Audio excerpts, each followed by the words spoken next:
Hi, lovelies. Welcome back. So, this week is a request, and the request is to talk about money. And in it, he asks some questions, so I will read his questions out and do my best to answer them. I want to preface by saying that this is one of the areas that I've seen the least about. Well, I wouldn't say the least, one of the least. So, I'm not coming to you guys from like a expert perspective, and I'm definitely, if you saw last week's video about us having our own answers, I'm definitely not saying my insights are the right insights. This is how you should think about it. This is what you should see about it. I'm not saying any of that. I'm just really hoping that these videos are kind of a two-way conversation, valuable to you guys as much as they're valuable to me to make them. And so when I get a request like this, I'm going to do my best to share how it looks to me and kind of get the ball rolling so that we can see what we can see about it. So it says, "Hi Shannon, could you please talk about money? What have been your insights around money? How can we make more of it without working hard? And do our lack mentalities prevent us from making an abundant living?" So I'll start with the last one first. The whole abundant living and the whole, lack mentalities, and we hear a lot about scarcity and lack, and this is very much tied into, at least in my understanding, what we hear in the law of attraction, which, for those of you who don't know, is basically thoughts become things. So if you want to make more money, you think about money and you kind of align yourself with that mental reality of money, and then it gets manifested in the physical world. Now, I don't feel like I'm qualified to say that that's true or not true, because I have seen examples that defy kind of ordinary logical, structural, linear ways of thinking about how, things in our head become things in the world. And I've also had, and I also know that there's a lot of kind of I don't want to say snake oil, but if you've ever been kind of in the law of attraction community, as I was long before coming across the principles, I think I read The Secret in, 2010, 2011, something like that. It really is a lot of you have to align yourself. You have to do this. You have to it's on you. You have to own your power. You have to step into it. And it's really kind of the Tony Robbins mentality, for lack of a better word. And that just doesn't sit right with me. So to me, what this question is from a three principles perspective, do our lack mentalities prevent us from making an abundant living? I would say they don't either prevent us from making it, nor do they help. Because when we look at this understanding, we're fundamentally looking at the fact that our reality is coming from internally. It's coming from our mind. It's coming from the way that our thoughts and our level of consciousness creates what we see and feel around us. So putting aside the whole thoughts become things thing, which again, I don't feel qualified to really speak about. To me, if you're going through life with the thinking that says everything is lack, there's not enough, it's just, I'm not the type of person who could ever, if you're going through life with that thinking, of course that's the reality you're going to live in. I talk about this all the time, about the self-fulfilling prophecy, that if we continue to hold on to certain types of thinking about this is how reality is how life is how I am, then of course we're going to see that. And not really because I think we're manifesting or anti-manifesting something. It's really as simple as our thoughts create the reality we live in. So if you're living in scarcity and lack and never good enough, then that's what you're going to see, even if that's not true. Even if you actually are getting tons of gifts or tons of financial resources for the amount of effort or tons of whatever, if you live in that thinking that, you're taking all that thinking seriously, that says it's never enough, it's never good enough, there's lack, there's scarcity, then that's what you're going to experience, regardless of whether that's what we could, see on paper to describe your financial reality. One of the insights I did have around money was that I saw that there are times when the same amount of money in my bank account would make me feel really chill, and that same amount of money would make me feel really not chill, even when it's the same amount of money. So that was kind of weird for me to see, is like, it could be the exact same amount, and one month I'm like, yeah, that's great, that's fantastic, that's, another month I'm like, oh God, that's it? That's not nearly enough. And it's the same amount of money, is what I mean. Like, on paper, it's the same, but if I'm having an experience that says that's not enough, or that should be more given how hard I've worked, or that should be more given, whatever ideas we make up about what we're doing for money, how we are in the world, what our financial reality is, etc., etc., etc., that's what we're going to see reflected to us. So I don't think it prevents us from making abundant living, but I do think that if that is the reality you live in, you can't see the abundance that is in front of you. Like, you can't see the wood for the trees. You could be living in a state that, somebody else would be like, oh my God, if that was my financial reality, like, fuck, that would be amazing. And if all you're thinking of is lack and scarcity, and all you're thinking of is thoughts that no amount is good enough, the target's ever moving, the wheel is always turning, you're never going to get there, then you're going to experience that in your life. You're going to have that reality of never getting there, and it never being enough, and always being under the crunch of it. How do we make more of it without working hard? In quotations, hard. So this is an interesting question, because something else I saw around money was that there didn't seem to be a link between the amount of hard work that I was doing and the result. So I've done things in my life, both in my own business and before that when I had jobs, like regular people. I saw that there would be times, I'm thinking of when I was a barista, when I would do a shift and I would feel like I'm working my ass off. Like, I would be barista / cash register / tea guide / merchandiser / sales associate, all in one.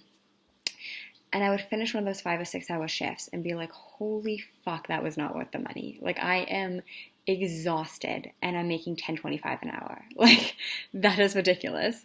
So there are times when, this whole working hard, I would say, yeah, I'm working way too hard given the financial payment that I'm getting from it. And so obviously my wisdom said to me, quit, and I did.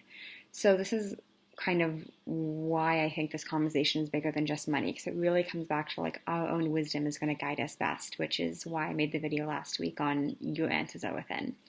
But the whole kind of working hard thing, another thing to see about that is the fact that, while there isn't that link, like I said, I've worked what I consider very, very hard for very little amounts, and then I've done what has seemed like a very easy or fun or joyful or, beautiful work for the same amount of money, and been like, what? Like, that doesn't make sense. And also I've, worked what I consider really hard for a lot of money, and I've considered what I've done worked very not hard for a little amount of money. So there's kind of those 4 quadrants, and I want us to start to see that it's not as simple. If you look in your own life, you'll see it's not as simple that like quantity of effort expended equals dollar amount. That's not how it works. So looking back to that, and this whole, the other question is, how can we make more without working hard? Well, it looks to me like how we make more of it is we follow our wisdom and what occurs to us to do to make more of it. And what we see about the working hard thing is that, common sense, we have to feel like our efforts are being fairly rewarded financially, because if it's not, then our wisdom is going to be like, well, why are you doing this with your one and precious life? Like, doesn't make much sense.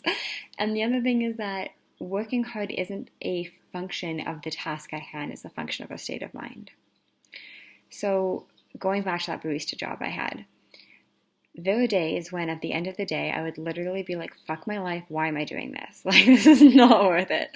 And there were other times when I would have do the same job, the same task, the same workload, the same coworkers, the same customers, the same, just another day.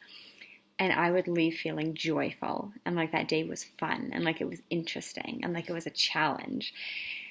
And if and I can't say it was the job that made me feel like that. I mean, ultimately my wisdom said, I wanted to start my own business. I wanted to be a coach. I wanted to write books. I wanted to share this understanding. So I ended up leaving that job and, pursuing self-employed work. But that wasn't because the job itself was making me feel like it was hard work. That's not how it happens. It happens that some days we're doing the same task and we're in a certain state of mind where everything feels hard, and sometimes it doesn't. And you'll see this with your own life too. Like everything I'm saying, I want you to really look. Like, have you noticed times where, sure enough, you feel like you're doing the exact same task and it's great and easy and fun and flowy, and then other days you're doing the exact same task and it's hard and difficult and tedious and time consuming and you feel like giving up. And it's probably the same task. So we're experiencing the shifts in our state of mind, not the outside world. So this whole idea of working hard can be seen in a different light when we realize that we're making up what hard is, and we're kind of attaching a circumstance to it. Like, oh, well, I just have to do this hard job in order to make the money. And it's like, well, it doesn't mean we're going to love every single day of our lives, because nobody lives in that reality. I mean, I haven't met anyone who, only has 365 days of absolute bliss. But I know that there are times when we're going to be up against our state of mind and it's going to look like we're up against the job. And I also know there's times when we're going to be doing that same job in a very flowy, open, creative, just kind of natural state of being. And it's going to be obvious to us that it's not the job, even though the week before it definitely looked like it was that job that was too hard for what we were capable of or wanted to do for that amount of money. And then the other thing, there's no two questions. Yeah, so what are my insights on money? And then the other thing I saw was that I always thought that there was this kind of like set in stone link between what something costs and the value it provides. And I'm really learning that's not true. I have bought things, all types of things, expensive things, inexpensive things, medium expensive things, if that's a word, that have been fantastic value for the money and things that have been terrible value for the money. I have gone to shows or movies or concerts or events that have been like, oh my God, are you kidding me? That was the price of the ticket. This was literally fantastic. And I've been to other things that I'm like, that was terrible. I want my money back. Same with things that I bought. Same with restaurants I've gone to. Same with, across the board. So this goes back to this whole idea about when we realize, what the link is between making more of it and how hard we work, or our ideas about it and how we make that a reality. Well, when we look at it, it's like price is random, like both in what we choose to kind of accept as a job or a salary or a kind of financial compensation for our work, and in terms of what we buy with it. So we have this idea that like more money is always better, and expensive stuff is always better than a cheap thing. Like we have these kind of, something twice as expensive is twice as good. Like we have these ideas that are kind of not even seen as ideas, they're just seen as truth. And one of those big insights that I had was that there wasn't actually a link between what something cost and how much it was going to enhance my life. I have had my life massively, massively enhanced. But, like on a hot summer day when you're dying of water, you can get and you find for like, free or $1, like a water bottle, that value that adds is like, oh my God, this has saved me today. And then there can be other times when you buy something and you think, oh, I'm going to really love this jacket, or you're really going to love this certain thing that I got. And you don't really wear it. It doesn't actually fit that well. And you're kind of like, oh, that was a waste of money. I mean, for me, that used to be shoes back when I actually bought and enjoyed shoes, which I really don't no longer. But anyway, so really what I want you guys to see or take from this video is not what were my insights about money and write them down as notes, but really see, where do you see these discrepancies between what our mind says is just how it is and the rules, whether this is a thing about money equals hard work. Is that true? Have we seen times when we have not worked hard and got money? And have we seen times when, there hasn't been that one-to-one link between effort and financial compensation? Stuff like something expensive is always better. That's not necessarily true. Things like, a higher price thing is better than a lower price thing. A thing of, I have to have a certain mentality to do something. Anything that kind of seems like it's set in stone. I can't do that. I have to do that. I should do that. I shouldn't do that. what if we just let a little bit of space and a little bit of air through all of that and just kind of started to see like, what if it's was more rigid and more concrete and more structured in my mind than it actually is in real life? What if the stuff that I'm spending money on doesn't have this kind of clear link to value that I thought it did? And what if the things I'm doing to bring in money doesn't have this clear link of value that I thought it did? And it doesn't have to be the way my mind has told me it is, and it doesn't have to look a certain way. And to me, that is way better than looking in the direction of like, okay, well, if it's a one-to-one ratio between effort and reward, how do I make myself put in more effort? Or how do I get my mindset in the right place so I can manifest the things of my dream? Like, to me, that's missing the point. And the point is, money and everything else is all made up by our thinking. And every time we look at a thought and say, that's real, that's solid, that's true, that's how it is, we do ourselves a disservice. And every time we get curious and say, is there actually a link there? Is that a one-to-one ratio?